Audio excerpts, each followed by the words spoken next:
Hi പ്രിയമുള്ള സുഹൃത്തുക്കളെ, നമ്മൾ പ്രതീക്ഷിച്ച കുറച്ച് ആളുകൾ വന്നിട്ടുണ്ട്. എന്നാൽ പിന്നെ ഇനിയും വെച്ച് താമസിപ്പിക്കേണ്ട, അങ്ങ് തുടങ്ങിയേക്കാം. സമയം എല്ലാവർക്കും പ്രശ്നമാണല്ലോ എന്നല്ലേ. ഞാനൊരു വീഡിയോ കാണിച്ചൊരു റിവ്യൂ ചെയ്തിട്ടുണ്ടായിരുന്നു.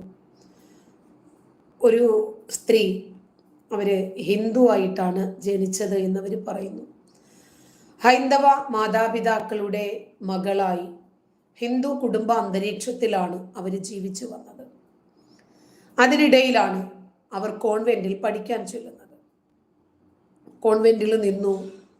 കോൺവെന്റിൽ അവർ പഠിച്ചുകൊണ്ടിരിക്കുന്ന സാഹചര്യത്തിലാണോ അവർക്ക് ഇസ്ലാമിനെ കുറിച്ച് മനസ്സിലായത് എന്ന് എനിക്ക് മനസ്സിലായിട്ടില്ല. പക്ഷെ അതൊക്കെ ഓരോരുത്തരുടെയും സ്വാതന്ത്ര്യമാണ്, സന്തോഷമാണ്. തീർച്ചയായിട്ടും ഇനി എവിടെയെങ്കിലും പബ്ലിക് പ്രോഗ്രാം ഉണ്ടെങ്കിൽ ഞാൻ അറിയിക്കാം. ജയൻ ഗോപി നേരിൽ കാണാം, തീർച്ചയായിട്ടും കുഴപ്പമില്ല.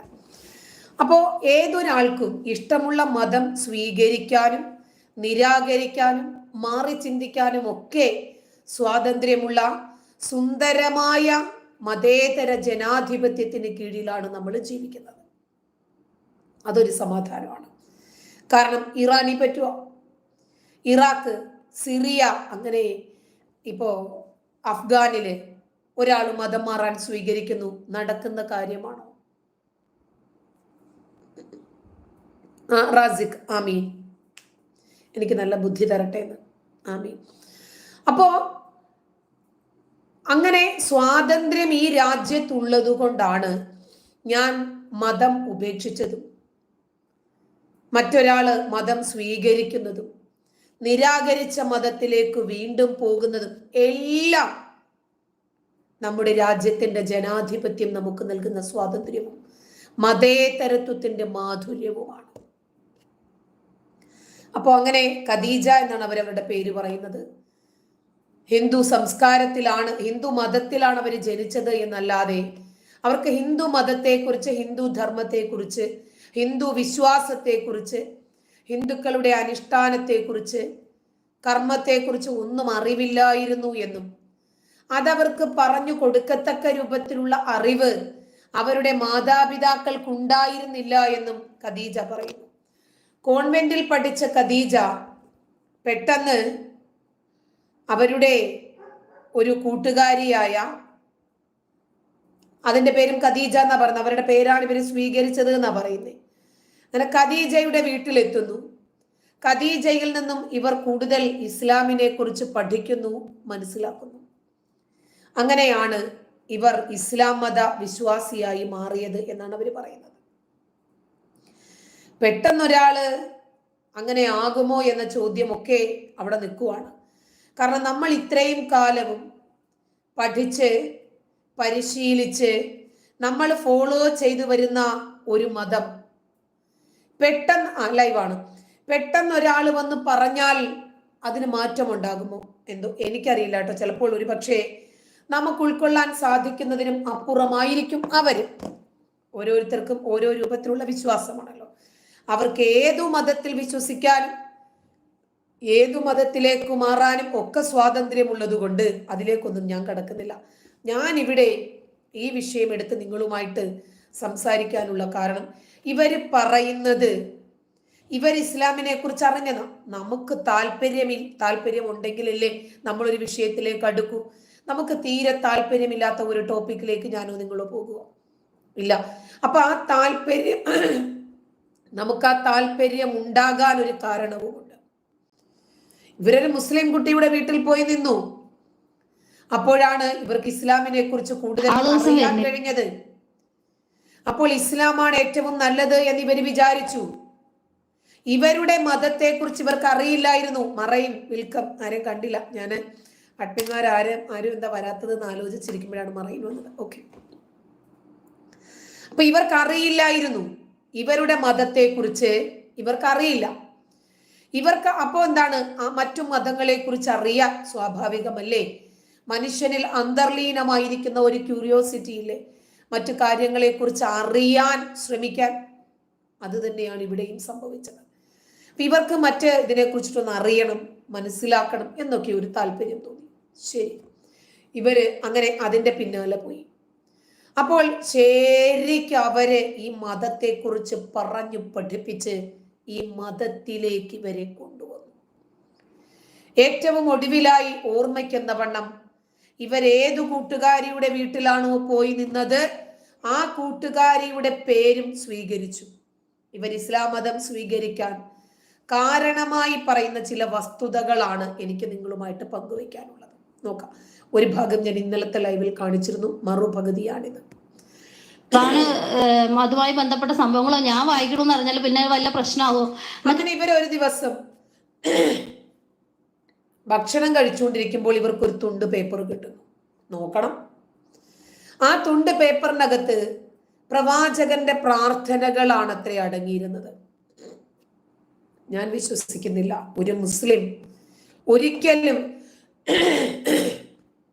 അങ്ങനെ ഒരു പേപ്പർ അവര് വല്ലാത്ത ഒരു അവസ്ഥയിൽ എന്തെങ്കിലും സാധനങ്ങൾ പൊതിയുകയോ അതല്ലെങ്കിൽ വലിച്ചെറിയുകയോ അതിനോട് അലംഭാവം കാണിക്കുകയോ ചെയ്യില്ല. ഇപ്പോഴും അറബി എഴുതിയ ഒരു സിനിമാ പോസ്റ്റർ കൊണ്ടുവന്ന് എൻ്റെ ഉമ്മച്ചിടയിൽ കൊടുത്താൽ ഉമ്മച്ചി ഒന്നും എടുത്തിട്ടാണ് അത് വാങ്ങുക. ഒന്നും എടുത്തിട്ട് അത് വാങ്ങിക്കത്തുള്ളൂ. കാരണം എന്താ? അതിനകത്ത് അറബി എഴുതിയിരിക്കുന്നു എന്നതാണ് അതിന് കാരണം. അങ്ങനെയുള്ള സാഹചര്യത്തിൽ ഒരു മുസ്ലിം വീട്ടിൽ എന്തോ സാധനം പൊതിഞ്ഞ് ഇവർക്ക് പ്രവാചകന്റെ പ്രാർത്ഥനകൾ ഒരു തുണ്ട് പേപ്പറായി കിട്ടിയെന്നു. അത് വായിച്ചപ്പോൾ ഇവർക്ക് എന്തോ തോന്നിയെന്നും ഒക്കെ പറയുന്നതിനോട് നമുക്ക് വിശ്വസിക്കാൻ പറ്റുന്നില്ല. മോനെ മോനെ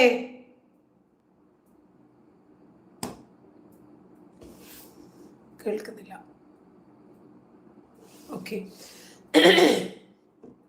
അപ്പോ നമുക്ക് വിശ്വസിക്കാൻ പറ്റാത്തത് കൊണ്ടാണ് നമ്മളത് ചോദിക്കുന്നത്. അപ്പൊ അവരിങ്ങനെ ഇതെടുത്ത് വെച്ച് കുറെ സമയം വായിച്ചപ്പോൾ അജേഷ് നമസ്കാരം. അപ്പൊ അതിലേക്ക് അവർക്ക് എന്തോ പോലെ തോന്നി, അയ്യോ എന്തൊക്കെയോ പ്രത്യേകതയുണ്ടല്ലോ, അങ്ങനെയാണ് ഇവർ ഇസ്ലാമിലേക്ക് വരുന്നത് എന്നൊക്കെയാണ് ഇവർ തള്ളിമറിക്കുന്നത്. ശരി, ഒരു പേടിയായിരുന്നു. അപ്പൊ അവള് കാണാതെ കുറച്ച് ദിവസം എടുത്ത് വായിച്ചതിന് ശേഷം എനിക്ക് ഭയങ്കര പേടി. എന്നിട്ട് ഇവര് പറയുന്നത് ഞാൻ ഓടിച്ചിട്ട് നിങ്ങൾ ഇന്ന് കേൾപ്പിക്കാം. നമ്മൾ ഇന്നലെ കേട്ടതാണ്. എന്നാലും എന്റെ പേര് ഖദീജ റുഷിൻ. 4 വർഷങ്ങൾക്ക് മുമ്പ് ഞാൻ ഇസ്ലാം മതം സ്വീകരിച്ചാണ്. അപ്പൊ ആ ഒരു അനുഭവം നിങ്ങളുമായിട്ട് പങ്കുവെക്കാനാണ് ഞാൻ ആഗ്രഹിക്കുന്നത്. ഹിന്ദു കുടുംബത്തിലാണ് ഞാൻ ജനിച്ചത്. അതുകൊണ്ട് തന്നെ ഹൈന്ദവ ആചാരങ്ങൾ അനുസരിച്ചാണ് എൻ്റെ ജീവിതം. ഞാനൊരു മോള്, 2 ജ്യേഷ്ഠന്മാർ, അമ്മ പപ്പ അടങ്ങുന്ന എൻ്റെ കുടുംബം. ചെറിയ കുടുംബമാണ് ഞങ്ങൾക്ക്. വലിയ എന്താ പറയാ, എന്നും അമ്പലത്തിൽ പോക്കും അങ്ങനെയുള്ള സംഭവങ്ങളൊന്നുമില്ല.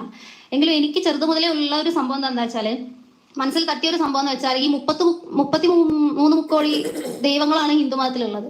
അപ്പൊ ഞാൻ അങ്ങനെ വിചാരിക്കും ചെറുതിലൊക്കെ, എന്തെങ്കിലും നമുക്കൊരു പ്രശ്നം വന്നാൽ ഏത് ദൈവത്തിന് ആദ്യം വിളിക്കേണ്ടത്?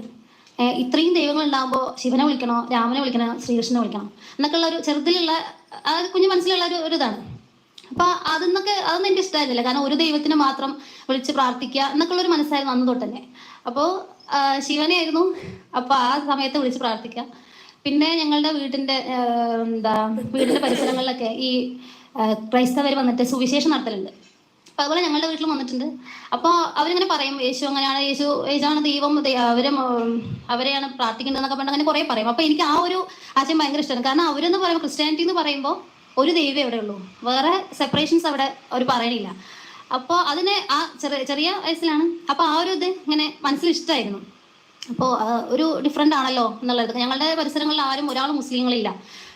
ഒരു കുടുംബമുണ്ട്, പക്ഷെ അവർ മുസ്ലിം ആണോ ഹിന്ദു ആണോ ഇനിയിപ്പോൾ ക്രിസ്ത്യൻ ആണോ എന്ന് പോലും നമുക്ക് പറയാൻ പറ്റില്ല. അമ്മാതിരിയാണ്.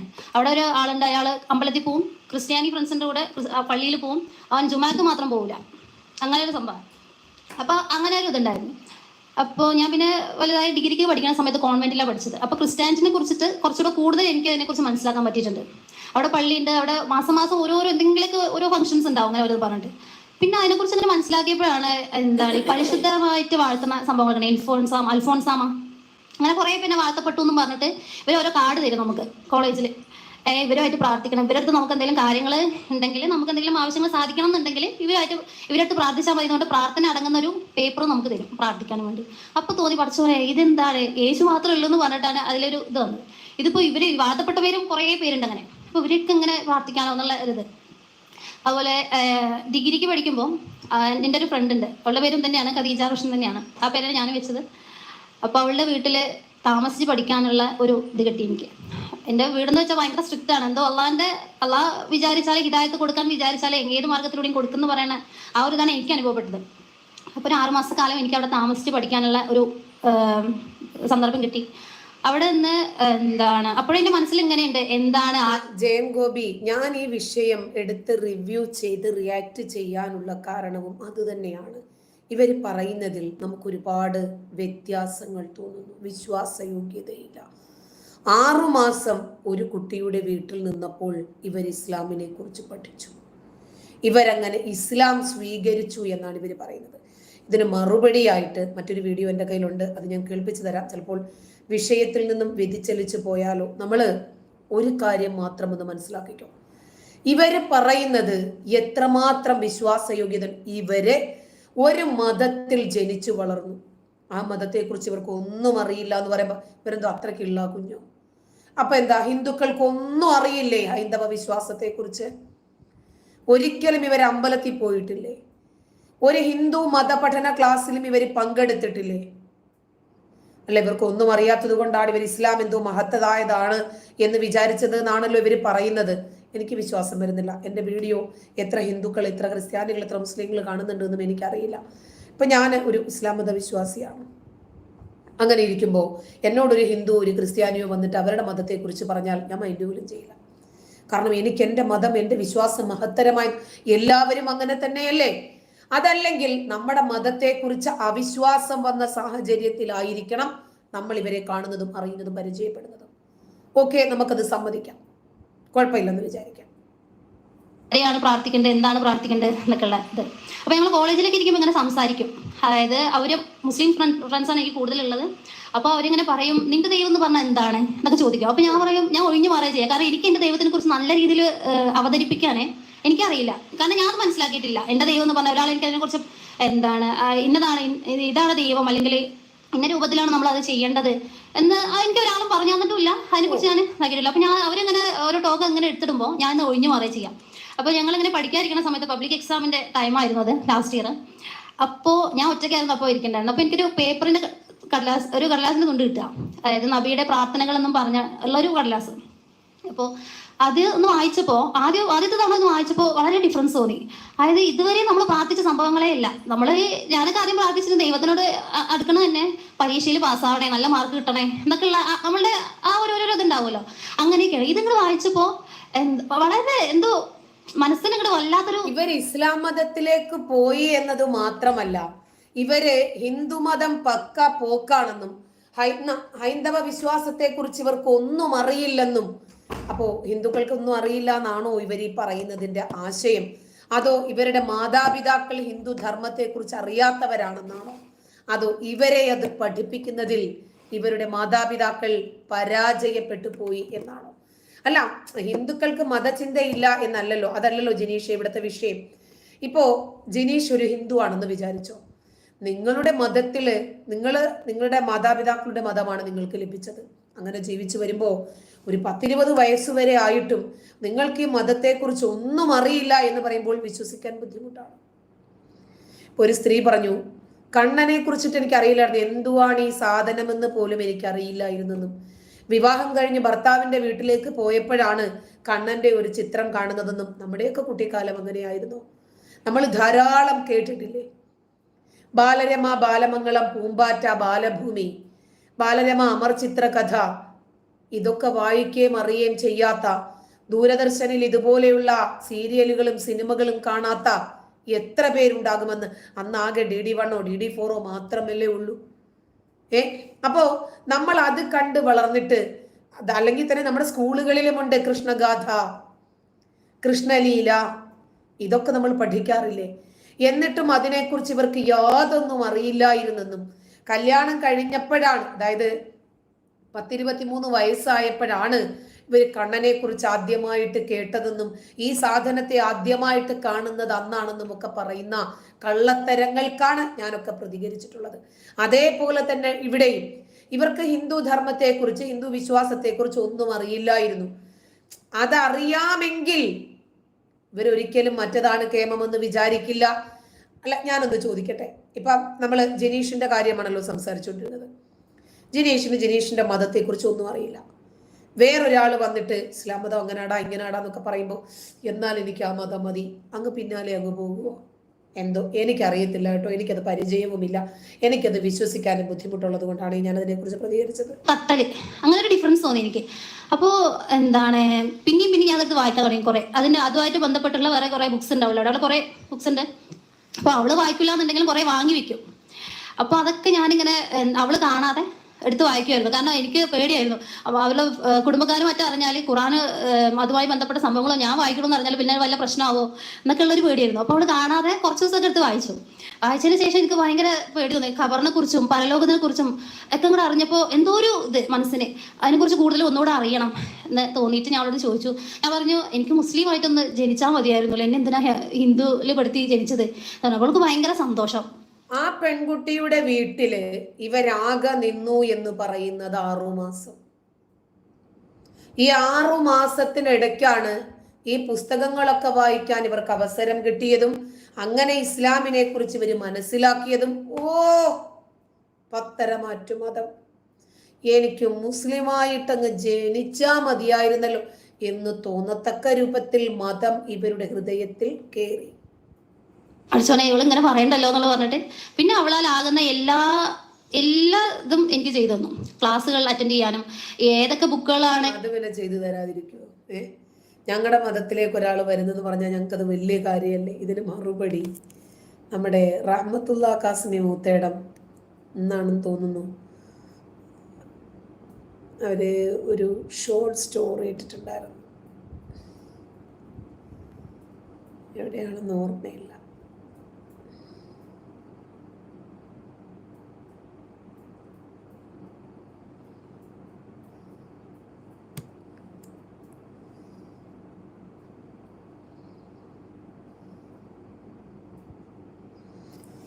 അദ്ദേഹം പറയുന്നുണ്ടായിരുന്നു, ഒരു ഹിന്ദു ആണ് ഒരു വീട്ടിൽ ജോലിക്ക് വരുന്നതെങ്കിൽ അയാൾ പണിയെടുക്കും, പണം വാങ്ങും, പോകും. ക്രിസ്ത്യാനിയാണ് പണിയെടുക്കാൻ വരുന്നതെങ്കിൽ പണിയെടുക്കും, പണം വാങ്ങും, പോകും. പക്ഷേ ഒരു മുസ്ലിമാണ് വരുന്നതെങ്കിൽ, ഒരു മുജാഹിദാണ് വരുന്നതെങ്കിൽ ആ വീട്ടുകാരെ കൂടി വഹാബി ആക്കിയിട്ടേ അയാൾ പോകൂ എന്ന് അദ്ദേഹം പറയുന്നുണ്ടായിരുന്നു. ഞാനത് എടുത്തിട്ടുണ്ടായിരുന്നു, ഇപ്പം അത് കാണാനില്ല. പോട്ടെ, സാരമില്ല. നമുക്ക് ഇനി ഒരിക്കലാണെങ്കിലും നമുക്കത് കാണാം. ഓക്കെ, ഇവര് പറയട്ടെ. എനിക്ക് കൂടുതൽ സ്വാധീനം ചെലുത്തുന്നത് അത് വാങ്ങിത്തരാനും സീരിയൽ കാണാനും അങ്ങനെ കുറേ സഹായിച്ചിട്ടുണ്ട്. അപ്പോൾ അങ്ങനെ എന്താണ് ഖുറാൻ ക്ലാസ്സുകൾ ഞങ്ങൾ അറ്റൻഡ് ചെയ്യായിരുന്നു. PGക്ക് ഞാൻ ചേർന്നു, MSc ആണ് ചെയ്തത്, കമ്പ്യൂട്ടർ സയൻസ്. അപ്പോൾ ഈ ഇസ്ലാമിലേക്ക് എൻ്റെ ചെറിയ തോതിലുള്ള കടന്നുകയറ്റം വീട്ടുകാരിങ്ങനെ അറിയണമെന്ന് തോന്നിയപ്പോൾ ഞങ്ങൾ ഹോസ്റ്റലിലേക്ക് മാറുക ചെയ്തത്. ഇത് കോയമ്പത്തൂർ ഞാൻ പഠിച്ചത് PG. അപ്പോൾ അവിടെ ഹോസ്റ്റലിൽ നിന്ന് പഠിക്കുകയും ചെയ്തത്. അപ്പോൾ അഖില ഹാദിയയും സെയിം പ്രോസസ്സിങ്ങിലൂടെ പോയ ആളാണ് കേട്ടോ, ഒന്ന് ഓർത്ത് വെച്ചോ. വീട്ടിലേക്ക് ഞാൻ വരൂല, കാരണം അപ്പത്തിനും ഷഹാദത്തൊക്കെ ചൊല്ലി 1 വർഷം കഴിഞ്ഞു. അതിനെക്കുറിച്ച് ഫുൾ അറിഞ്ഞതിന് ശേഷമാണ് ചൊല്ലിയത്.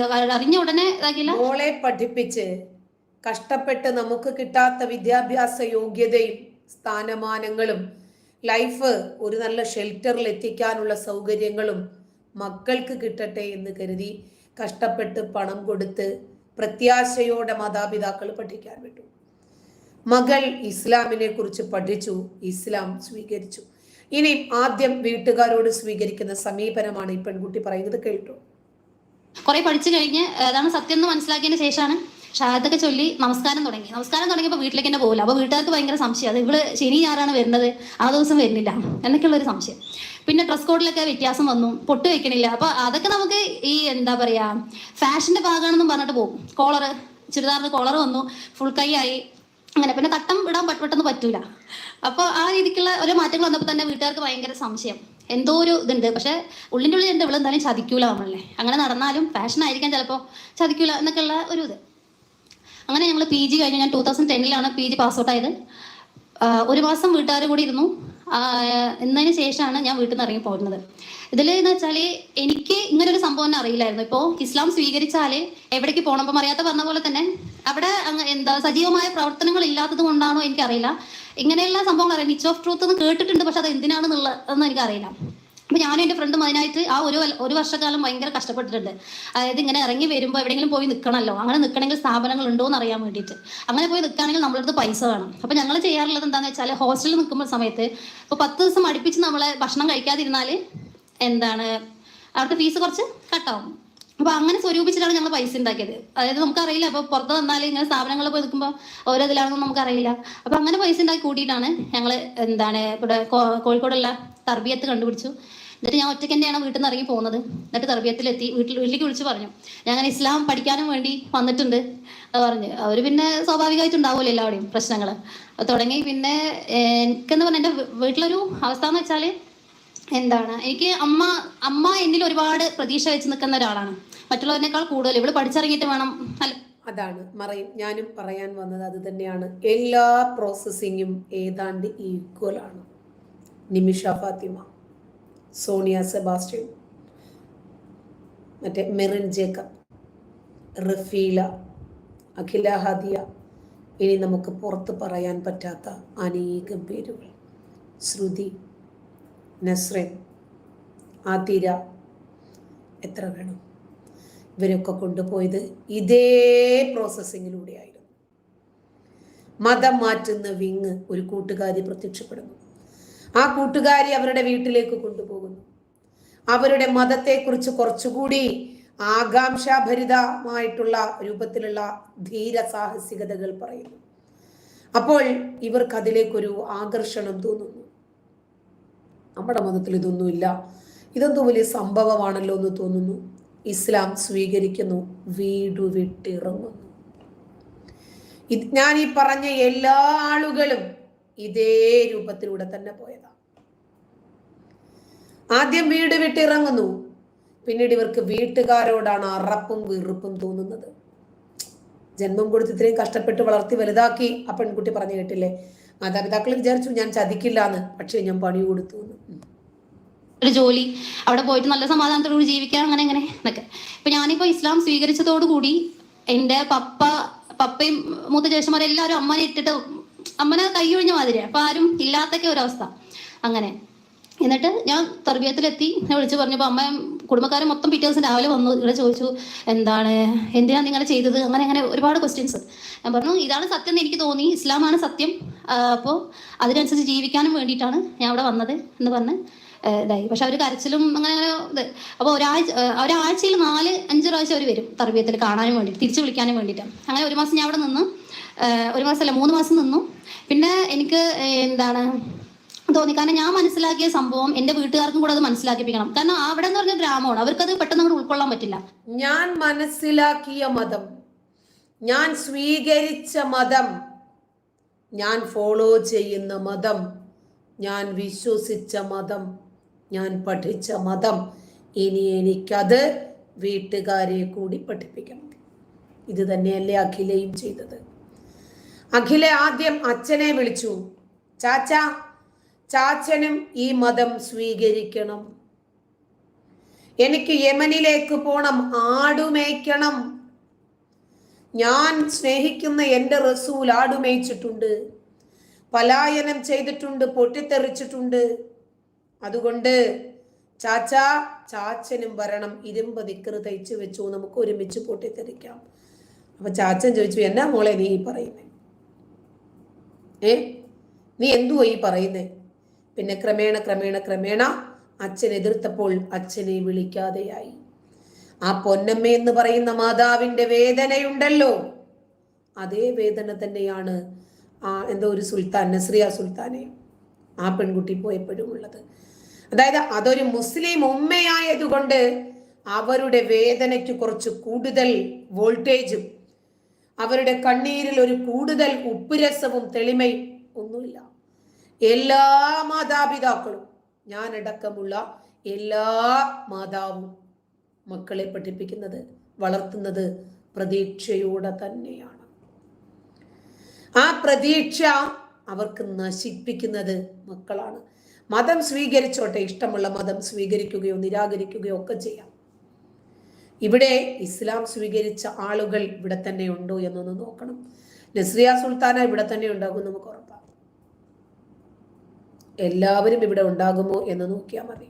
അപ്പോൾ പെട്ടെന്ന് ഒരു ദിവസം വന്നിട്ട് ഇസ്ലാം സ്വീകരിച്ച് പോവുകയാണെന്ന് പറഞ്ഞാൽ അവർക്കറിയാം ഇസ്ലാം എന്ന് പറഞ്ഞാൽ തീവ്രവാദം ഒക്കെയാണ്, അങ്ങനെയൊക്കെയാണ്. അപ്പോൾ അവർക്കത് മനസ്സിലാക്കിച്ചു കൊടുക്കണം നമ്മുടെ കൂടെ ബാധ്യതയാണ്.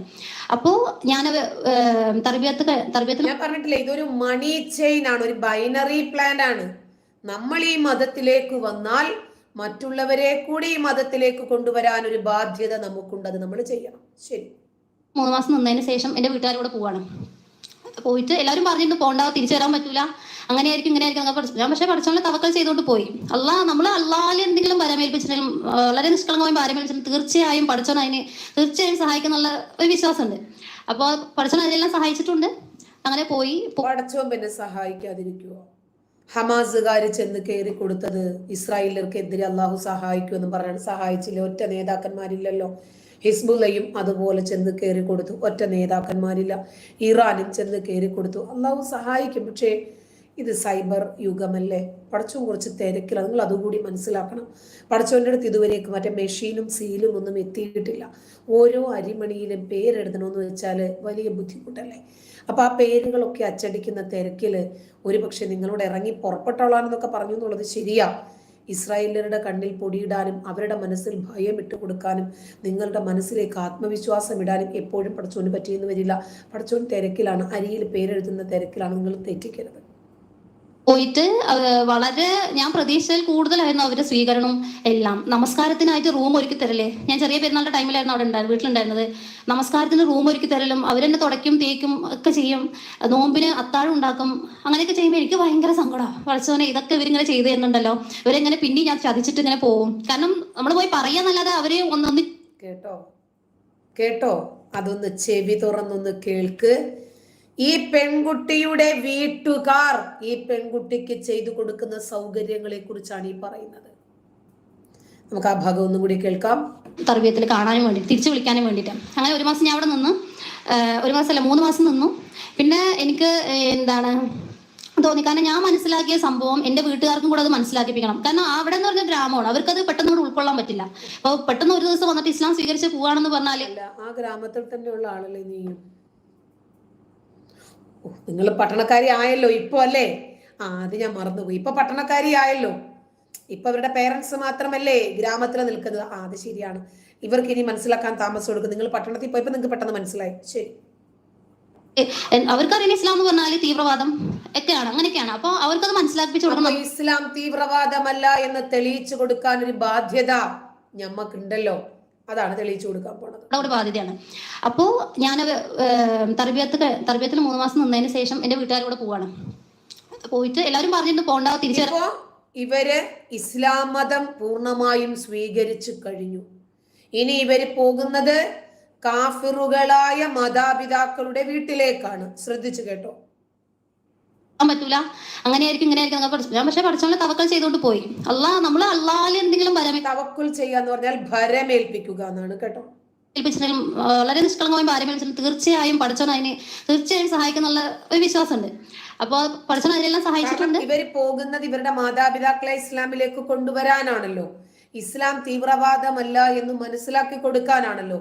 ഇസ്ലാമാണ് ശരിയെന്നും നിങ്ങൾ ഇതുവരെ വിശ്വസിക്കുന്ന നിങ്ങളുടെ ഹിന്ദു വിശ്വാസം, ഹിന്ദു ധർമ്മം ഒക്കെ തെറ്റാണ്, 33 കോടി ദൈവങ്ങളൊന്നുമില്ല, ഏക ഇലാഹായ ഒരേ ഒരു പടച്ചോനേ ഉള്ളൂ, ആ പടച്ചോനെയാണ് നിങ്ങൾ വിളിച്ച് ആരാധിക്കേണ്ടത്, പ്രാർത്ഥിക്കേണ്ടത്. ഇതൊക്കെ പഠിപ്പിക്കാനാണല്ലോ താത്ത വന്നത്. അപ്പൊ താത്തായ്ക്ക് ഉറപ്പാണ് എന്റെ പടച്ചോൻ എന്റെ കൂടെ ഉണ്ട്, പടച്ചോൻ സഹായിക്കും. ശരി. അങ്ങനെ പോയിട്ട് വളരെ ഞാൻ പ്രതീക്ഷിച്ചതിൽ കൂടുതലായിരുന്നു അവരുടെ സ്വീകരണവും എല്ലാം. നമസ്കാരത്തിനായിട്ട് റൂം ഒരുക്കി തരല്ലേ.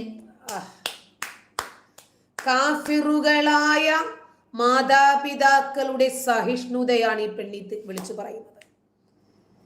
ഒരു പെൺകുട്ടി ഇസ്ലാമിൽ നിന്നും പുറത്തു പോയിട്ട് മുസ്ലിം മാതാപിതാക്കളുടെ അടുത്തേക്കൊന്ന് വന്നു നോക്ക്. അവര് പൂജിക്കാനുള്ള സൗകര്യങ്ങൾ ചെയ്തു തരുമോ എന്ന് നോക്കാമല്ലോ. സന്ധ്യയ്ക്ക് നിങ്ങൾക്ക് എന്തോ ഒരു കീർത്തനം പാരായണം ചെയ്യാനുണ്ടല്ലോ, അതിനുള്ള സൗകര്യം ഒരുക്കി തരുമോ എന്നൊന്ന് നോക്ക്. അപ്പോ ഈ ഹിന്ദുക്കളാണ് ഇവള് പറഞ്ഞ, അവര് ഗ്രാമത്തിൽ താമസിക്കുന്നവരാണ്, പെട്ടെന്നൊന്നും മനസ്സിലാക്കാനൊന്നുമുള്ള കഴിവില്ലാത്തവരാണ്. അവര് മകൾ സ്വീകരിച്ച മതത്തെ മാനിക്കുന്നു. മകളുടെ അഭിപ്രായ സ്വാതന്ത്ര്യത്തെ, മകളുടെ വിശ്വാസ സ്വാതന്ത്ര്യത്തെ, മകളുടെ മതം മാറ്റത്തെ ഹൃദയം കൊണ്ട് അംഗീകരിക്കുന്നു, വേദനയോടെയാണെങ്കിലും ശരി. ഇവർക്ക് നമസ്കരിക്കാനുള്ള സൗകര്യം വരെ കാഫിറുകളായ ഇവളുടെ മാതാപിതാക്കൾ ആ വീട്ടിൽ സൗകര്യം ചെയ്തു കൊടുത്തെങ്കിൽ ഈ പെൺകുട്ടി ഇസ്ലാമിലേക്ക് പോകാനുള്ള കാരണം ആ മാതാപിതാക്കളുടെ സഹിഷ്ണുതയാണ്. ഒന്ന്, അവരുടെ വീട്ടിൽ ലിബറലായിട്ടുള്ള സാഹചര്യങ്ങളിൽ വളർന്നു വന്നത് കൊണ്ടാണ്. ഞാൻ ചെറിയ പെരുന്നാളുടെ ടൈമിലായിരുന്നു അവിടെ വീട്ടിലുണ്ടായിരുന്നത്. നമസ്കാരത്തിന് റൂം ഒരുക്കി തരലും അവരെന്നെ തുടയ്ക്കും തേക്കും ഒക്കെ ചെയ്യും. നോമ്പിന് അത്താഴം ഉണ്ടാക്കും. അങ്ങനെയൊക്കെ ചെയ്യുമ്പോൾ എനിക്ക് ഭയങ്കര സങ്കടമാണ്. പഠിച്ചവനെ, ഇതൊക്കെ ഇവരിങ്ങനെ ചെയ്തു തരുന്നുണ്ടല്ലോ, ഇവരെങ്ങനെ പിന്നെ ഞാൻ ചതിച്ചിട്ട് ഇങ്ങനെ പോകും. ഇവരുടെ മാതാപിതാക്കൾ ഇവർക്ക് നമസ്കരിക്കാനുള്ള സൗകര്യവും നോമ്പ് പിടിക്കാനുള്ള അത്താഴത്തിന് വരെ അലാറം വെച്ചിട്ട് 3 മണിക്കും 4 മണിക്കും എഴുന്നേറ്റ് ഭക്ഷണം ഉണ്ടാക്കി കൊടുക്കുക വരെ ചെയ്തെന്ന് പറയുമ്പോൾ ആ വീട്ടുകാർ എന്ത് പാവങ്ങളാണ്, എന്ത് സഹിഷ്ണുതയുള്ളവരാണ്. ഇസ്ലാം തീവ്രവാദമാണ് എന്ന് അവർ വിശ്വസിച്ചിരുന്നെങ്കിൽ ഇവളെ ആ വീടിന്റെ പടി ചവിട്ടാൻ അവർ സമ്മതിക്കുമായിരുന്നില്ല. ആദ്യം മാതാപിതാക്കളുടെ നെഞ്ചത്ത് ചവിട്ടുന്നത് കണ്ടോ? ഇവരെ സ്വീകരിച്ചിട്ടും ഇവരുടെ മതം ഫോളോ ചെയ്യാനുള്ള സൗകര്യം ആ വീട്ടിൽ ഉണ്ടാക്കി കൊടുത്തിട്ടും അവൾ പറയുന്നു ഇസ്ലാം തീവ്രവാദമാണെന്നാണ് അവളുടെ വീട്ടുകാർ വിചാരിച്ചിരുന്നതെന്ന്. അങ്ങനെ വിചാരിച്ചാൽ ഒരു നമസ്കാരപ്പായി ആ വീട്ടിൽ വിരിക്കുമായിരുന്നോ? കാരണം നമ്മൾ പോയി പറയാന്നല്ലാതെ അവരെ ഒന്നിച്ചങ്ങോട്ട് എടുക്കാൻ ഒരിക്കലും സാധിക്കില്ല. നമുക്ക് അവർക്ക് പറഞ്ഞു കൊടുക്കാൻ നല്ലത് നിങ്ങൾ തീർച്ചയായിട്ടും ഇതിലേക്ക് വരണം, നിങ്ങൾ ഇതിൽ വിശ്വസിക്കണം എന്ന് പറഞ്ഞാൽ എനിക്ക് നിർബന്ധിക്കാൻ ഒരിക്കലും സാധിക്കില്ല. അപ്പൊ ഇന്ന സംഭവങ്ങളാണെന്ന് പറഞ്ഞു കൊടുത്തു. എന്നിട്ട് പറയും ഞാൻ ഇത് അനുസരിച്ച് ഇനി എനിക്ക് ജീവിക്കാൻ പറ്റില്ല എന്നുണ്ടെങ്കിൽ ഞാൻ പോവും ഇവിടുന്ന്, എനിക്കിതനുസരിച്ച് ജീവിക്കാൻ പറ്റുള്ളൂ പറയാം. അപ്പൊ പറയും കുഴപ്പമില്ല, നീ ജീവിച്ചോ കുഴപ്പമില്ല, പുറത്തു പോകുമ്പോൾ മാത്രം തലയിൽ തട്ടുടാണ്ടിരുന്നാൽ മതി. അപ്പൊ നമ്മളത് മനസ്സിലാക്കി. വീട്ടിനകത്ത് നിങ്ങൾക്ക് നമസ്കരിക്കണോ, നോമ്പ് പിടിക്കണോ, പ്രാർത്ഥിക്കണോ, ദിക്റ് ചൊല്ലണോ, എന്ത് വേണമെങ്കിലും ചെയ്തോ. അങ്ങനെ പറയാൻ കഴിയുന്നത് അവരുടെ മനസ്സിന്റെ വിശാലതയാണ്. വിശാലമായ വീക്ഷണത്തോടെ അവര് ഒരു വ്യക്തിയുടെ സ്വാതന്ത്ര്യത്തെ അംഗീകരിക്കുകയും ഈ രാജ്യത്തിന്റെ മതേതരത്വത്തെ കുറിച്ച് മനസ്സിലാക്കുകയും ചെയ്തതുകൊണ്ടാണ്. പ്രത്യേകിച്ച് ഹൈന്ദവ കുടുംബം കൂടി ആയതുകൊണ്ടാണ് അവർക്ക് അത് അക്സെപ്റ്റ് ചെയ്യാൻ കഴിഞ്ഞത്. അള്ളാഹില് പൂർണ്ണമായിട്ട് നമ്മൾ സമർപ്പിച്ചാല് പിന്നെ അതൊന്നൊരു വിട്ടുവെച്ച് നമുക്കില്ല. അപ്പോ ഇത് മാത്രം പാടില്ല, ബാക്കി എല്ലാത്തിനും ഒക്കെയാണ്. ഡ്രസ്സ് എങ്ങനെ വേണമെങ്കിലും ആവാം, നിസ്കാരം വേണോ, നോമ്പ് വേണോ, വേറെ പള്ളിയിലേക്ക് ആരും കാണാതെ പോവാം, അവിടെ പള്ളിയിൽ കൊണ്ടാക്കൊക്കെ ചെയ്യാം. പക്ഷെ പുറത്തു പോകുമ്പോൾ തട്ടുവിടാൻ പാടില്ല എന്നുള്ള സംഭവം, അത് മാത്രമേ എനിക്ക് പറ്റില്ല. അതുപോലെ പെരുന്നാൾ നമസ്കാരത്തിന് ഞാൻ അവിടെ നിന്നായിരുന്നു പോയിരുന്നത്. വീട്ടിൽ നിന്ന് പെരുന്നാൾ നമസ്കാരത്തിന് പോയപ്പോൾ അവിടുത്തെ കുത്തുബി കൂടെ കേട്ടപ്പോൾ എനിക്ക് വല്ലാത്തൊരു ഇത്. അവിടെ ഞാൻ വീട്ടിൽ 3 മാസത്തോളം ഇരുന്നു. ഞാൻ പുറത്തൊന്നും പോവാതെ തന്നെ വീട്ടിൽ 3 മാസം ഇരുന്നു. അപ്പൊ അത് കേട്ടപ്പോ ആ കുത്തുബ കൂടെ കേട്ടപ്പോ വല്ലാത്തൊരു, ഞാൻ എന്തിനിപ്പോ എല്ലാവരും പേടിച്ചിട്ട് വീടിൻ്റെ ഉള്ളിൽ തന്നെ ഇരിക്കണം, എത്ര കാലത്തും എനിക്ക് അങ്ങനെ പറ്റും?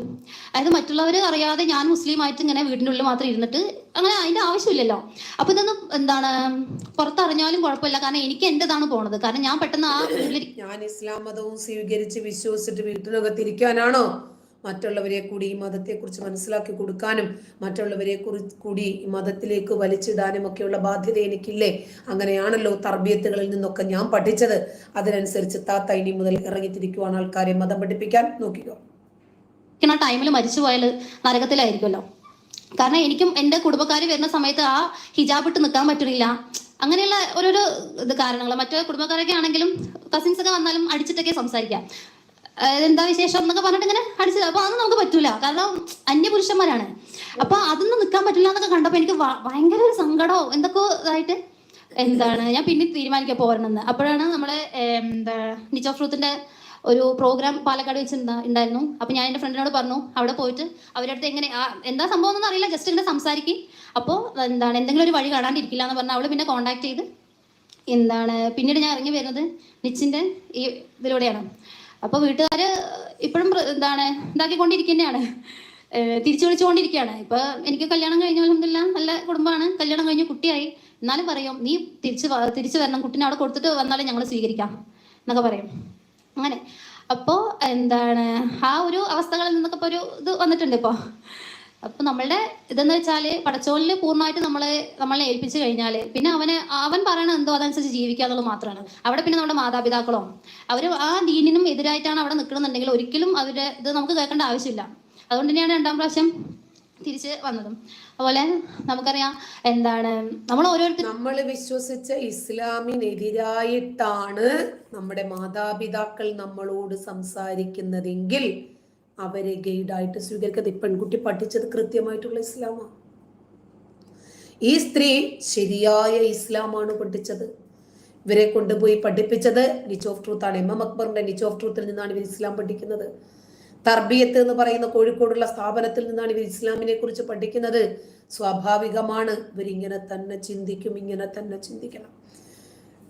മാതാപിതാക്കൾ കാഫിറുകളല്ലേ, ഇനി മാതാപിതാക്കളെ എങ്ങനെയാണ് ഇവർക്ക് പാരൻസ് ആയിട്ട് ഗൈഡൻസ് ആയിട്ട് സ്വീകരിക്കാൻ പറ്റുന്നത്? ഇസ്ലാമിക നിയമപ്രകാരം പറ്റില്ല. ഇവർ പറഞ്ഞത് പരമാർത്ഥമാണ്. ചെറിയ തോതിലെങ്കിലും ദഅവത്ത് നടത്തുന്നവരാണെന്ന് ഞാൻ വിശ്വസിക്കുന്നത്. നമ്മുടെ കയ്യിൽ ലഘുലേഖനങ്ങൾ ഉണ്ടാവും. ദഅവത്ത് എന്ന് പറഞ്ഞാൽ പ്രബോധനം. ഞാൻ അറിഞ്ഞ കാര്യം ഞാൻ നിങ്ങളെ കൂടി ബോധ്യപ്പെടുത്തണം, ഞാൻ നിങ്ങൾക്ക് കൂടി എത്തിക്കണം. അങ്ങനെ ഒരു ദൗത്യം എനിക്കുണ്ട് എന്നാണ് ഇസ്ലാം പഠിപ്പിക്കുന്നത്. കൂടുതൽ പേരും ഉണ്ടാവുന്ന ഞാൻ വിശ്വസിക്കുന്നത്. ലഘുലേഖനങ്ങൾ ഉണ്ടാവും, CD-കൾ ഉണ്ടാവും, പുസ്തകങ്ങൾ ഉണ്ടാവും. അപ്പോൾ ഇത് മറ്റുള്ളവർക്ക് നമ്മൾ കൊടുക്കുന്ന സമയത്ത് ജസ്റ്റ് കൊടുത്താലെങ്കിലും മതി. അത് മറ്റുള്ളവരിൽ എങ്ങനെ സ്വാധീനിക്കുക എന്ന് നമുക്ക് ഒരിക്കലും പറയാൻ കഴിയില്ല. കാരണം എനിക്ക് കിട്ടിയത് ഒരു ചെറിയ പേപ്പറിൽ നിന്നാണെങ്കിൽ, ഒരു ചെറിയ കടലാസിൽ നിന്നാണ് എനിക്ക് കിട്ടിയത്. അപ്പോൾ പഠിച്ചവൻ എങ്ങനെയൊക്കെയാണ് ചിലവർക്ക് ഹിദായത്ത് ഉദ്ദേശം നമുക്ക് ഒരിക്കലും പറയാൻ കഴിയില്ല. അപ്പൊ നമ്മളാലാകുന്ന വിധം എങ്ങനെ ഏതെല്ലാം വിധത്തിൽ നമുക്ക് കഴിയുമോ, ഇപ്പൊ ചെറിയൊരു സംസാരത്തിലൂടെ ആണെങ്കിലും അത് ചെറിയൊരു ഇത് കൊടുത്തിട്ട് ലഘുലേഖനം കൊടുത്തിട്ടാണെങ്കിൽ അങ്ങനെ നമ്മൾ പരമാവധി നമ്മളുടെ ഇത് ചെയ്യാന്നുള്ളതാണ്. ദഅവത്തിന് വേണ്ടിയിട്ട് ചെയ്യാം എന്നുള്ള ഒരു ഇതാണ്. അപ്പോൾ ഈ ദഅവത്ത് നടത്തുന്നത് ദഅവത്ത് നടത്തുന്നത് പോലെ തന്നെയുള്ള ഒരു പ്രാധാന്യം എന്ന് വെച്ചാൽ നമ്മൾ ദീനിൽ ഉറച്ചു നിൽക്കാനും വേണ്ടി ദുആ ചെയ്യണം. നമ്മളിപ്പോൾ മറ്റുള്ളവരുടെ ഇസ്ലാമിനെ കുറിച്ച് പരിചയപ്പെടുത്തുന്ന സമയത്ത് നമ്മൾ അതൊന്നും അനുസരിച്ചല്ല അതനുസരിച്ചിട്ടല്ല ജീവിക്കുന്നുണ്ടെങ്കിൽ നമുക്കത് പറയാനുള്ള റൈറ്റ്സ് വല്ലതുണ്ടോ? ഒരു റൈറ്റ്സും ഇല്ല. അപ്പോൾ നമ്മൾ നമ്മളുടെ ഭാഗം പൂർണ്ണമായിട്ട് ശരിയാക്കാം. ഇതാണ് പടച്ചോൻ പറഞ്ഞതിനപ്പുറം ഇല്ല. പടച്ചോൻ നിർദ്ദേശിച്ച അതിർവരമ്പ് കടക്കാതിരുന്നിട്ടും അവന്റെ നിർദ്ദേശങ്ങൾ അനുസരിച്ചും ജീവിച്ചുകൊണ്ട് മറ്റുള്ളവരുടെ ദഅവത്തിലേക്ക് മറ്റുള്ളവരെ ഇസ്ലാമിനെ പരിചയപ്പെടുത്തി കൊടുക്കുക എന്നുള്ളതാണ്. അപ്പോൾ നമ്മൾ അതിനു വേണ്ടി ചെയ്യുന്നത് ഒന്നാമത് അതിയായി മോഹിക്കണം. അതായത് ദീനിൽ ഉറച്ചു നിൽക്കാനും വേണ്ടിയിട്ട് അതിയായി മോഹിക്കും വേണം. ആ മോഹം എന്ന് പറയുന്നത് അതിനു വേണ്ടിയിട്ട് നല്ലപോലെ ദുആ ചെയ്യും വേണം. തീർച്ചയായും പടച്ചോൻ തരും. അത് തീർച്ചയായും തരും. നമ്മളെ എത്രത്തോളം ഇപ്പം നമ്മുടെ മക്കൾക്ക് വേണ്ടി, ഹൂറികൾക്ക് വേണ്ടി നമ്മൾ എത്ര കണ്ട് മോഹിക്കുന്നോ അത്ര കണ്ട് ഇരുമ്പ് നിക്കറിന്റെ ഇലാസ്റ്റിക് അല്ലാഹു ടൈറ്റാക്കിക്കൊണ്ടിരിക്കും. ആഗ്രഹിക്കണം, അതുപോലെ പ്രാർത്ഥിക്കുകയും വേണം. മനസ്സിലായോ? ശരി. ണെങ്കിൽ കൂടി നമ്മുടെ മക്കൾ എന്താകണമെന്ന് നമ്മൾ ഓരോരുത്തരും ആഗ്രഹിക്കുന്നവരാണ് അല്ലേ? അങ്ങനെ ആവണമെന്നുണ്ടെങ്കിൽ അത് അത്രയും മോഹം വേണം. അതിനനുസരിച്ച് ദുആ ചെയ്യുകയും കൂടെ ചെയ്താൽ തീർച്ചയായും പടച്ചോൻ അത് നമുക്ക് നൽകും. അതിൽ ഒരു ഇതുമില്ല, പടച്ചോൻ നൽകുക തന്നെ ചെയ്യും എന്നുള്ളതാണിത്.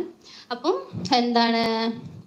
നമ്മൾ ദീനിൽ ഉറച്ചു നിൽക്കാനും വേണ്ടി ദുആ ചെയ്യണം. ആ ദുആ നമുക്ക് എല്ലാവർക്കും അറിയാം. യാ മുഖല്ലിബുൽ ഖുലൂബ് സബ്ബിത് ഖൽബി അലാ ദീനിക് എന്ന് പറഞ്ഞിട്ട്. അപ്പോൾ അങ്ങനെ ഇതാക്കുമ്പോൾ നമുക്ക് ഈമാന്റെ മാധുര്യം ആസ്വദിക്കാൻ കഴിയും. എങ്ങനെ ഈമാൻ യാ മുഖല്ലിബുൽ ഖുലൂബ് സബ്ബിത് ഖൽബി അലാ ദീനിക് എന്ന് പറഞ്ഞിട്ട്. അപ്പോൾ അങ്ങനെയല്ല കേട്ടോ പ്രാർത്ഥന.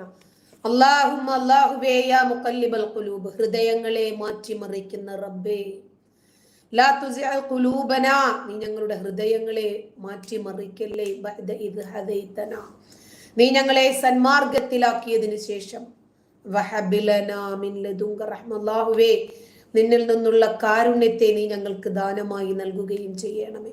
അപ്പൊ എപ്പോഴും നമ്മളിത് പ്രാർത്ഥിക്കണമെന്നാണ്. ഇസ്ലാം മതം സ്വീകരിച്ച ആളാണല്ലോ, അതുകൊണ്ട് നമുക്ക് ചെറിയ മിസ്റ്റേക്ക് പറ്റിയിട്ടുണ്ട്. അപ്പൊ ഹൃദയങ്ങൾ അള്ളാഹു ഒന്ന് മാറ്റിമറിക്കാതിരുന്നാ പോരെ? മാറ്റിമറിക്കുന്ന പടച്ചവനെ നീ മാറ്റിമറിക്കല്ലേ. കിടന്ന് മൂത്രമൊഴിക്കുന്ന മോനെ, നീ മൂത്രമൊഴിക്കുമെന്ന് എനിക്കറിയാം, നീ മൂത്രമൊഴിക്കല്ലേ എന്ന് പറയുന്ന പോലെ നമുക്ക് ഈമാന്റെ മാധുര്യം ആസ്വദിക്കാൻ കഴിയും. എങ്ങനെ ഈമാൻ? നബി സല്ലല്ലാഹു അലൈഹി വസല്ലം പറഞ്ഞു, നിങ്ങൾ 3 വിഭാഗക്കാർക്ക് എന്ത് ചെയ്യാം? ഈമാന്റെ മാധുര്യം ആസ്വദിക്കാന്ന് പറഞ്ഞിട്ട് പറഞ്ഞു. ആരൊക്കെയാ? അള്ളാഹുവിനെയും, അതായത് ഈ ലോകത്തിലുള്ള എല്ലാ വസ്തുക്കളെക്കാളും അള്ളാഹുവിനെയും അവന്റെ റസൂലിനെയും സ്നേഹിക്കുന്നവര്. നമ്മളിൽ ആരെങ്കിലും ഉണ്ടോ അങ്ങനെ? നമ്മൾ അങ്ങനെയാണോ? സ്വയം ചിന്തിക്കണം. അതായത് പ്രവാചകൻ പറഞ്ഞത്, നിന്റെ മാതാപിതാക്കളെക്കാളും മക്കളെക്കാളും ഇണകളെക്കാളും സഹോദരങ്ങളെക്കാളും ഏറെ എന്നെ സ്നേഹിക്കുന്നതുവരെ, അള്ളാഹുവിനെയും അള്ളാഹുവിന്റെ റസൂലിനെയും സ്നേഹിക്കുന്നതുവരെ നിങ്ങളെല്ലാവരും തന്നെ വിശ്വാസിയാകുകയില്ല എന്നാ പറഞ്ഞത്. അങ്ങനെ നിർബന്ധിപ്പിച്ച് വാങ്ങിയെടുക്കേണ്ട ഒന്നാണോ വിശ്വാസം? എന്നെ സ്നേഹിക്കുന്നതുവരെ നിങ്ങൾക്ക് ആർക്ക് ഞാൻ ഭക്ഷണം തരത്തില്ല എന്ന് വീട്ടിലെ വാപ്പ പറഞ്ഞാല്, നമ്മുടെ ഫാദർ പറഞ്ഞാല്, പേരൻസ് പറഞ്ഞാല് നമ്മളത് ചെയ്യില്ലേ? അങ്ങനെ നിർബന്ധിപ്പിച്ച് ഇഷ്ടം വാങ്ങിച്ചെടുക്കുന്ന ഒരു പടച്ചോനെ, എൻ്റെ പടച്ചോനെ അരിയില് പേരെഴുതിക്കൊണ്ട് തന്നെ അവിടെ ഇരുന്നു, പടച്ചോനെ അതാണ് നിനക്ക് നല്ലത്.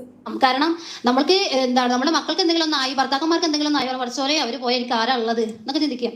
അതല്ല, അള്ളാഹു റസൂലും കഴിഞ്ഞിട്ടേ ഉള്ളൂ മറ്റുള്ളവര്, അല്ലെങ്കിൽ ഈ ലോകത്തിലെ എല്ലാ സംഭവങ്ങളും അള്ളാഹു റസൂലും കഴിഞ്ഞിട്ടേ ഉള്ളൂ എന്നുള്ള അത്.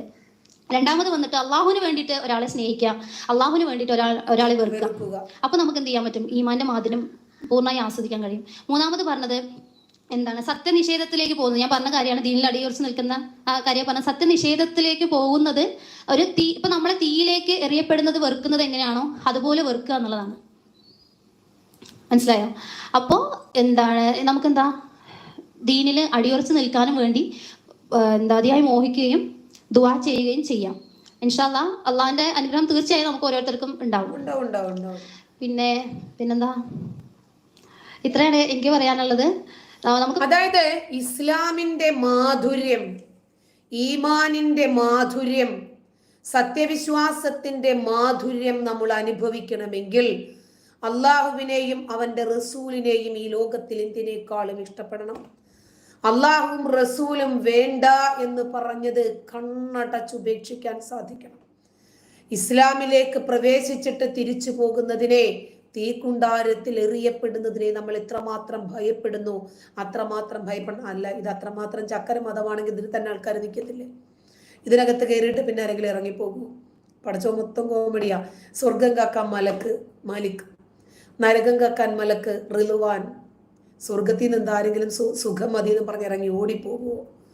അതോ നരകം കാക്കാൻ മലക്ക് ആരെങ്കിലും ഓടി വന്ന് നരകത്തിലേക്ക് തന്തൂരിയാകാൻ വേണ്ടിയിട്ട് വന്ന് കയറുമോ? എല്ലാം കൊണ്ടും മനുഷ്യനെ ചിരിപ്പിക്കുകയും ചിന്തിപ്പിക്കുകയും ചെയ്യുന്ന ഒരു പടച്ചോൻ. ഈ പടച്ചോന്റെ മതം എല്ലാ മനുഷ്യനും ഉൾക്കൊള്ളാൻ സാധിക്കുന്ന രൂപത്തിൽ സഹിഷ്ണുതയും മനുഷ്യത്വവും മാനവികതയും കാലത്തെ അതിജീവിക്കുന്നതുമാണെങ്കിൽ ഉറപ്പായിട്ടും ഈ മതത്തിൽ നിന്നും ഒരാളും പുറത്തു പോകില്ല. ഈ മതത്തിൽ തന്നെ, ഈ വിശ്വാസത്തിൽ തന്നെ പിടിച്ചു നിൽക്കാനേ ശ്രമിക്കൂ. ഈ മതത്തിൽ ജനിച്ചിട്ട്, അതായത് മുസ്ലിം മാതാപിതാക്കളുടെ മകളായി ജനിച്ച് ഖുർആനും ഹദീസും പഠിച്ച് എൻ്റെ ഭാഷയിൽ ഞാനൊന്നതിനെ മനസ്സിലാക്കാൻ ശ്രമിച്ചപ്പോൾ ഇത് ഞാൻ വിശ്വസിച്ച ഒരു പടച്ചോന്റെ കിതാബല്ല എന്ന് എനിക്ക് ഉറപ്പായി. ഞാൻ സ്നേഹിക്കുന്ന പ്രവാചകൻ ഇങ്ങനെയല്ല എന്ന് എനിക്ക് ബോധ്യപ്പെട്ടു. അങ്ങനെയാണ് ഞാൻ ഈ മതത്തെക്കുറിച്ച് കൂടുതൽ പഠിക്കാൻ ശ്രമിക്കുന്നതും നിരൂപണാത്മകമായ സാഹചര്യത്തിൽ ഞാൻ ഇതിനെക്കുറിച്ച് കൂടുതൽ റിസർച്ച് ചെയ്യാൻ തയ്യാറാകുന്നതും ഈ മതം ഉപേക്ഷിക്കുന്നതും. Fathima, thank you. Wedding anniversary ആയിരുന്നു ഒക്ടോബർ 30. അല്ല, യുക്തിവാദി നമ്മളെ തലച്ചോറ് കൊണ്ട് ചിന്തിക്കുന്നവൻ നമ്മളിൽ പെട്ടവനല്ലല്ലോ, പ്രവാചകനിൽ പെട്ടവനല്ലല്ലോ. നമ്മൾ ഹൃദയം കൊണ്ടല്ലേ ചിന്തിക്കേണ്ടത്. അത് മാത്രമാണോ മറയിലൊന്ന് ആലോചിച്ച് നോക്കിക്കേ. എന്നെ മാത്രം വിളിച്ച് പ്രാർത്ഥിച്ചിട്ടില്ലെങ്കിൽ നിന്നെ ഞാൻ കമ്പി പഴിപ്പിച്ച് മൂലത്തിൽ വെക്കുമെന്നൊക്കെ പറയില്ലേ പണ്ട് നമ്മുടെ മാതാപിതാക്കൾ പറയും. ചട്ടുകം പഴിപ്പിച്ച് ഞാൻ വെക്കൂടാ, അടിച്ച് കാലും കൈ ഒടിക്കൂടാന്നൊക്കെ പറയണത് പോലെ ഇങ്ങനെ പേടിപ്പിച്ച് മനുഷ്യന്റെ കയ്യിൽ നിന്ന് ആരാധനയും വിശ്വാസവും നേടിയെടുക്കേണ്ടുന്നത് ഒരു ഗതികേടല്ലേ? പഠിച്ചോണ്ട് നാണമില്ലേ? നാണക്കേടല്ലേ? വലിയ പ്രയാസമാണെന്ന് ഇത് വിശ്വസിക്കാൻ. ഇത് എന്ത് പഠിച്ചോനാണെന്ന് തോന്നിപ്പോകും. കള്ളാന്നൊക്കെ വിളിക്കേണ്ടി വരും, കാരണം മൊത്തം കള്ളത്തരമാണ്. അപ്പോൾ നമുക്കിനി വീണ്ടും കാണാം. നന്ദി. ജയൻ ഗോപി അവസാനം വരെ നിന്നാലേ സന്തോഷം കേട്ടോ. ഉമ്മ എങ്ങനെ മക്കളെ പേടിപ്പിച്ച് വളർത്താം, മക്കൾ സ്വസ്ഥമായിട്ട് സ്വതന്ത്രമായിട്ട് വളരട്ടെ എന്നല്ലേ നമ്മൾ വിചാരിക്കുന്നുള്ളൂ. നമുക്കിനി വീണ്ടും കാണാം. നന്ദി. എല്ലാ അഡ്മിന്മാരും ഉണ്ടായിരുന്നു. സന്തോഷം.